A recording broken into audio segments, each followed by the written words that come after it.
Vous avez sûrement entendu parler d'un outil qui est sorti récemment, un logiciel d'intelligence artificielle qui s'appelle ChatGPT. ChatGPT a été créé par la société OpenAI, entreprise soutenue financièrement par Elon Musk. Lorsqu'on utilise ChatGPT, pour la plupart d'entre nous, on va écrire ce qu'on appelle un prompt, ou une consigne assez classique et simple du type Peux-tu me rédiger un article de 300 mots sur la graine de nigel? Et ChatGPT va du coup nous générer une réponse assez générique. Mais avec le temps, l'homme apprend à interagir avec la machine.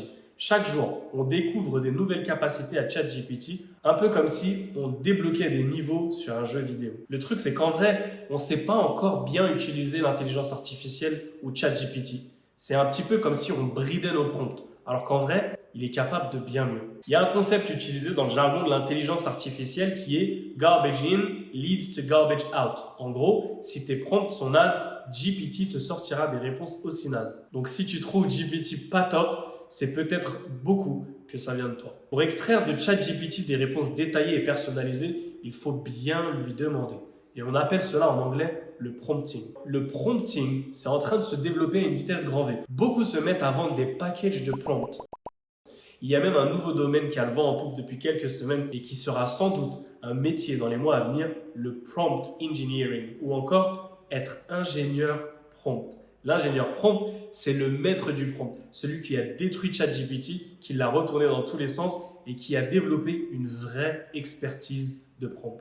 L'ingénieur prompt a ses petites techniques de prompt. La plus classique et que peu de gens connaissent, c'est la technique du role prompting ou encore prompting de rôle. Le role prompting, c'est de demander à ChatGPT d'agir comme s'il était un expert en telle ou telle matière. Si on veut par exemple écrire un article optimisé SEO pour les bienfaits de la graine de nigel. D'ailleurs, petite parenthèse, oui, on peut utiliser ChatGPT pour le SEO.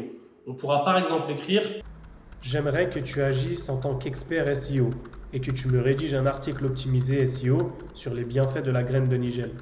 J'aimerais que tu énumères 7 bienfaits. L'article doit être optimisé pour le mot-clé bienfaits graine de nigel.